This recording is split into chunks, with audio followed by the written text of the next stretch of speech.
Hi, and welcome to this quick tutorial for NodeOSC 2.0. NodeOSC has gotten a very thorough work over with the second version, and in this tutorial I want to quickly introduce you to the basic usage and its new feature it got. And I want to start with a thank you to JPEF. He is the reason why I'm actually why I started to create this plugin in the first place. He also has developed a OSC add-on called AddRoots. You can find it here. And now I start with NodeOSC. You can download it from here, and please download it from here. Don't download it from here because of my naming scheme of my repository. It would break and not work when you install the add-on in Blender. You also can find here a wiki with an introduction to all the things I'm talking about in this tutorial, where you can read more in details about them in your own time and leisurely. Now for this tutorial I'm using also MaxMSP, which allows me to send and receive OSC messages to illustrate what's actually happening behind the scene. I assume you already know what OSC or Open Sound Control actually means and have probably also already been working with it for some time. Installing it, it's very simple. You go to Preferences and install it. Here you just select a zip file. Once you installed it, you can go to and search for NodeOSC. Here you will find NodeOSC, switch it on. I noticed that on Windows, when you switch it on for the first time, this can take some time. I don't know why. Just be patient. Be patient. Not sure. Yeah, it should work. I tested it. I don't know about Linux. I haven't tested it on Linux. It should work on Linux too. Down here you see there is a flag for Python tooltips. I strongly recommend you switch that on. You will see later on in this tutorial why this is the case. And here the plugin or the add-on, once it is switched on, you find it on the right-hand side of the 3D view. I'll start here with the top panel. You have a start button which you can start and stop. There is another toggle which would use another alternative OSC library. I'm not really sure yet which one of those OSC libraries are the fastest. As soon as I have evaluated, I will probably get rid of the slower one. At the moment, there is no functional difference between those.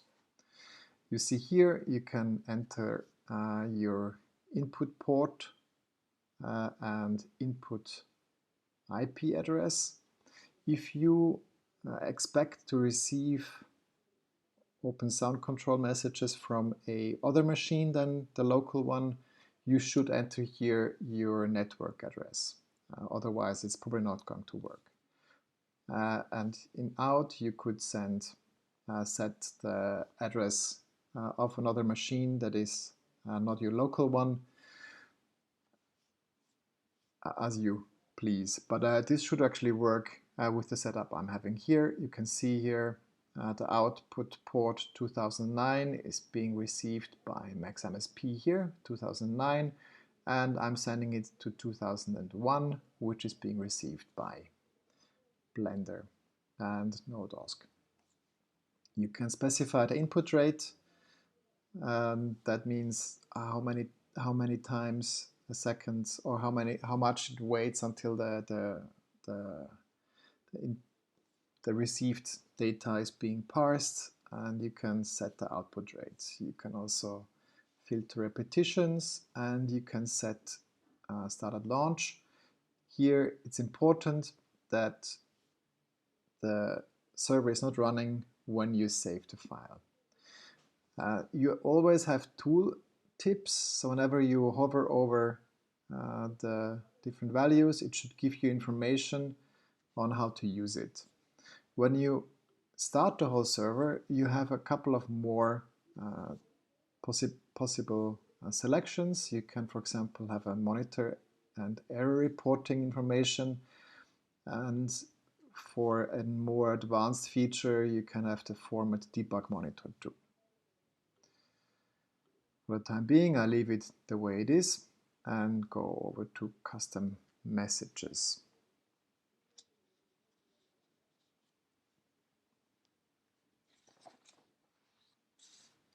The first thing you can do is obviously you can just create this button down here to create a new message handler.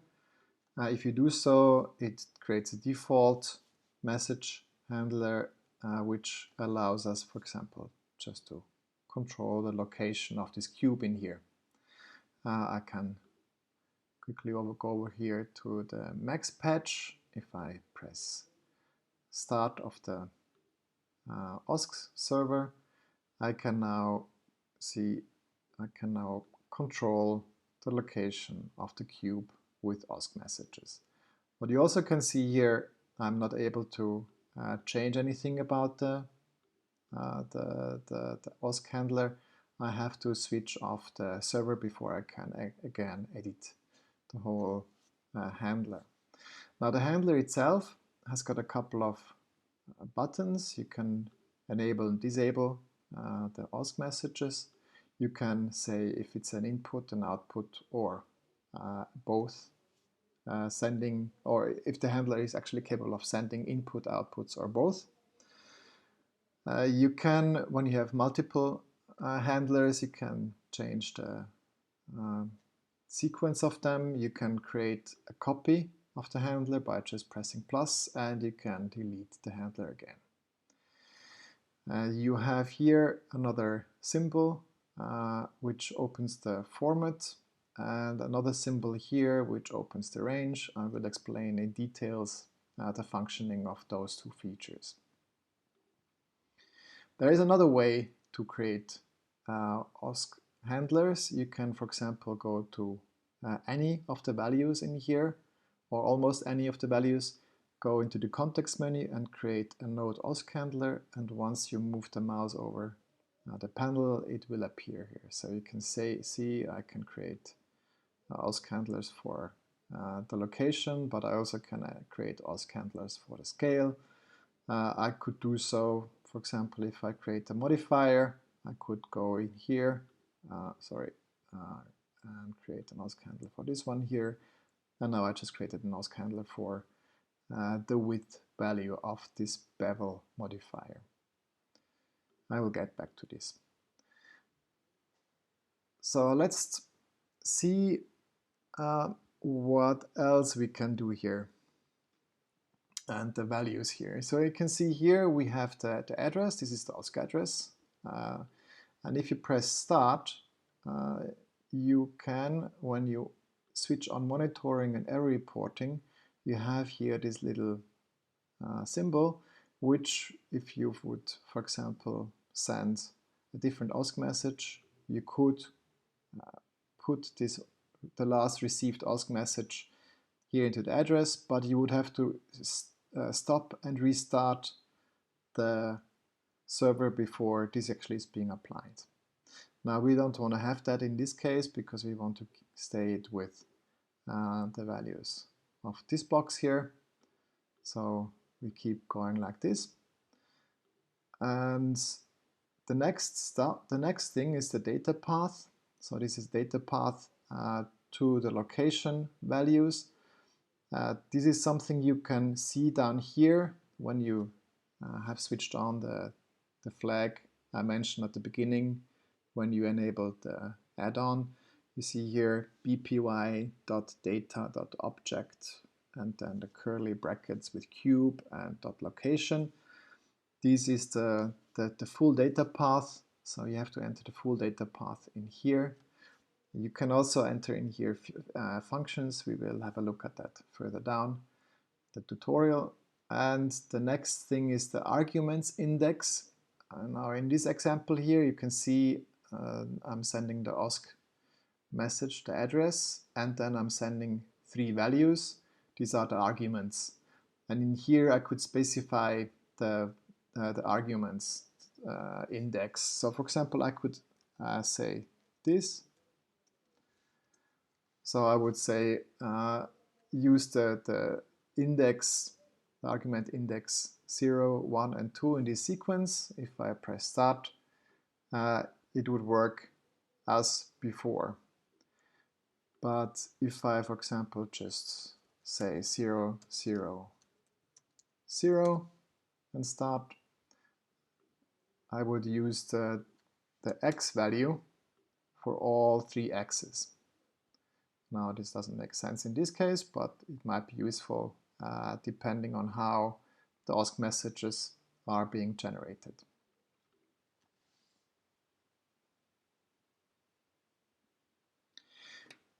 What you also have when you, for example, send out the data, you can send out the data. You can see here now I'm receiving here the value of the object. If I'm changing now the values here, you can see now how NodeOSC is sending me the data over here. Again, it is sending me sending it to me according to the settings I have here. So if I'm going back and switch it to the default and make it like this, so I get actually all the x, y, and z values of the object. But I also get here another setting. You can here individually for each handler say if you want to have the data being filtered for repeating messages. This is only if you have messages that are being sent out. In our case, we don't need that for the moment.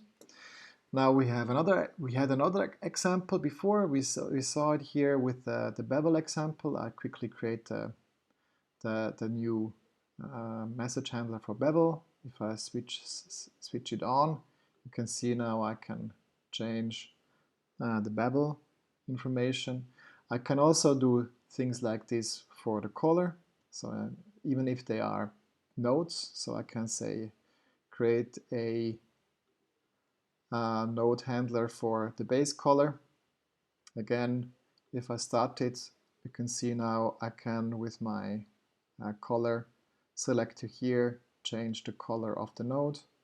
We go over here to a new tab, and I have here an example where I'm just sending simple x value. In this case here, I would have to now, inside the data path, I can actually index the data path, so like this. I'm going to select the OSC address and paste it in here. And if I'm now changing the values here, you can see I'm changing the x value of the position. I'm deleting the text object again. So this is working fine. So we can actually also send data to indexed data paths. We can send data to custom properties if you wanted to. So for example, I'm creating here a property called prop. Again, I'm going in here, create a node handler. Now here in this case, we see it has problems to create the proper data path. Here what we can do is now using the Shift, Control, Alt, and C and paste the data path in here. Again, I need the data path from Max. put it in here, and if I am now changing the data here, you can see it's doing the changes. However, the user interface is not automatically updating it inside Blender, but it works. So you can have the updated custom property here working as well. Now let's move to the next feature. We can also have functions. What is a function? If you want to, for example, press play, you see down here again, this is a function call. This is one of the few examples where the copy paste is not going to work. So the only way you can actually get the full data path is by looking at the data path and try to remember it and enter it by hand. So that's bpy.ops.screen. So bpy.ops.screen, and then animation underscore play. Animation underscore play. And the ask message I want to listen to is play.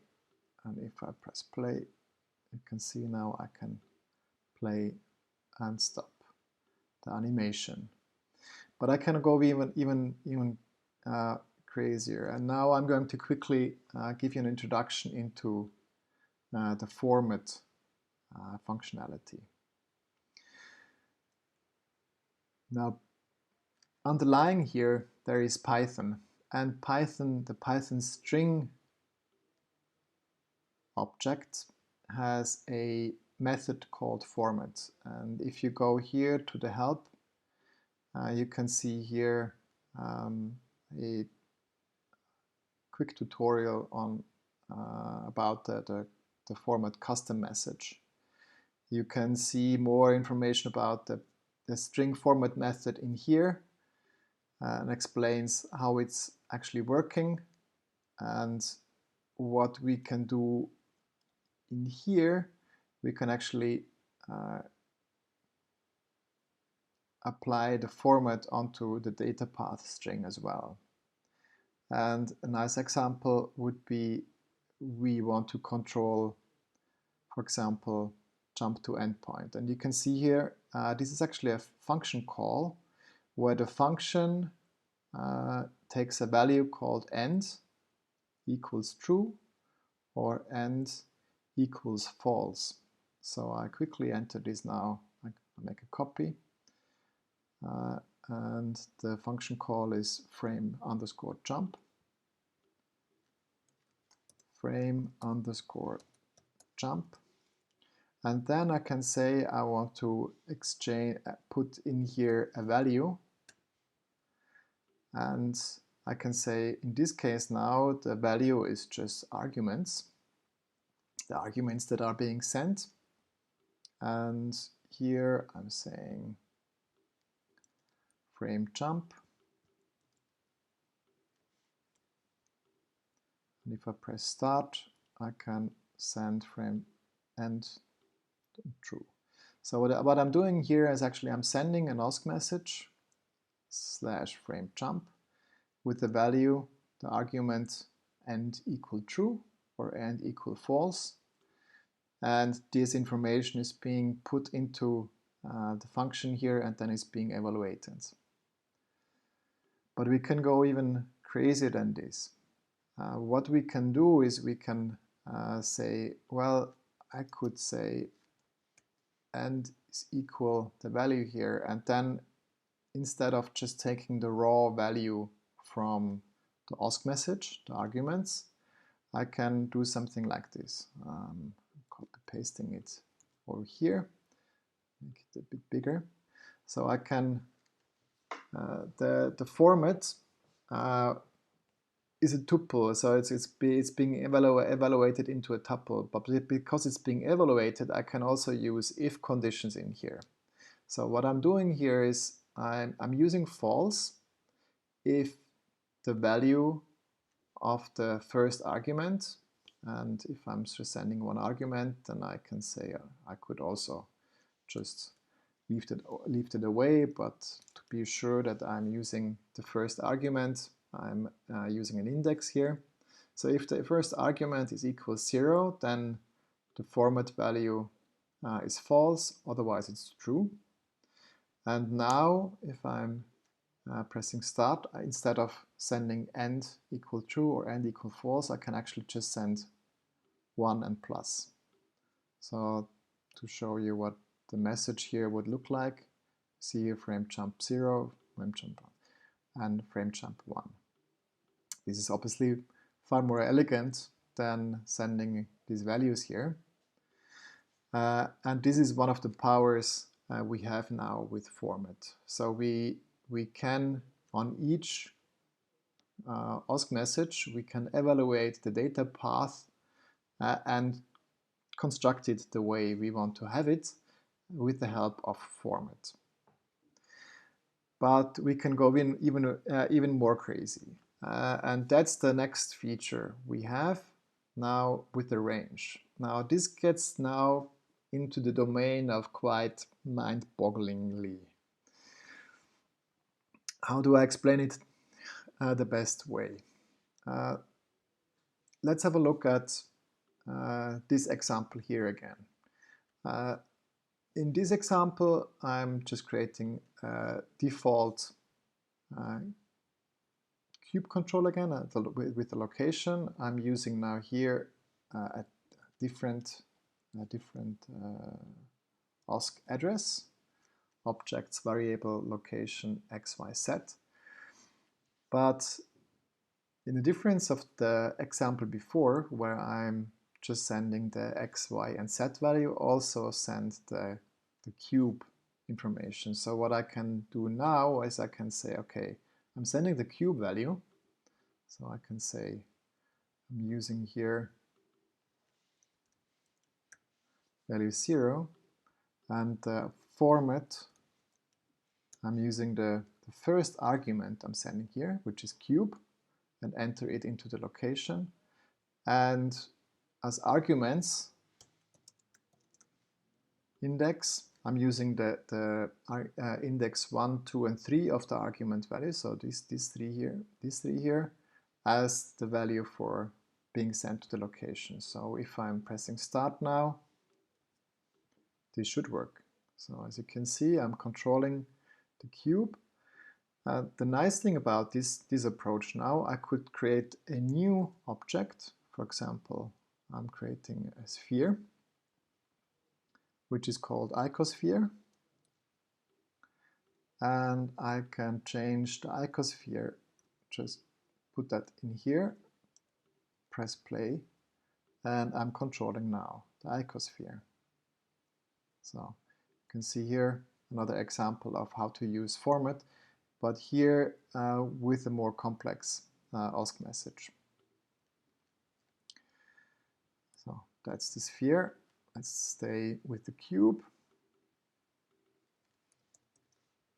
A little bit more contrived example would be now using the range. And here again, I refer to the wiki. We can see here the loop custom, if you try to find it, it's the loop custom messages. And what this is doing, it's adding a loop now. So for each OSC message being received, you put the whole thing through a loop, and you can control how the index value is being chosen for the loop by using a range. And that's what you can do here now. You can say you want to make a loop with a range starting with 0 up to length of the arguments. So in our case, we have 4 arguments we are sending, cube and x, y, z value. And instead of sending a vector to the location value, I can actually use the index here. So I'm saying I'm using the index. However, I'm not sending the index, but obviously the value from the format, which would be the index. As an argument, I would send the index, and the range, I actually start from 1 onwards, because 0 is cube. The cube is the first value. I'm interested in value index 1, 2, and 3. So I would start the loop with index 1 and go up to the length, which would be 4. So it goes to 1, 2, 3 with the step 1. The result of this is a variable called index, which I can use in here. So the value that I want to be applied to the data path is the index, which is correct. However, location is starting with 0 and not with 1. So I would have to take the value of the index minus 1. And now if I press play, and let this run, you can see now it's working as well. So this is a bit contrived because it's not really necessary. It's a bit over the top here, but it shows you what you are capable of doing with the help of range and format. You can disassemble an ask message and reassemble it with the data path, put it through a loop, and this should allow you to do lots of interesting things without actually the need of using Python code in order to parse the ask messages and apply it to your Blender scene.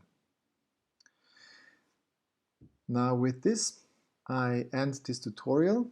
I hope it was informative. Again, the web page here gives you more detailed information on how the whole thing is actually working. Yes, maybe one thing I want to mention here. If you press play and you say the format debug monitor, and now you are sending this information here, you see here you have now informations, and down here you can see now what's happening in the background. So for example, you can see here these are, let's choose this one here. These are the messages received, so the address plus the value tuple. And then we see here the data path that is being evaluated with a location index 0 to 2. And we see here the format that is being evaluated for each iteration through the loop, and the values that are being, the value index or the argument index being used for it. So this actually allows you to understand a bit better what's happening behind this a little bit opaque way of expressing this functionality. If you have any better idea on how to display this information, or on how to structure it or explain it, please let me know. It is a bit a brain warp, but I hope some of you will find it very useful, and I hope this tutorial was very instructive for you to get started.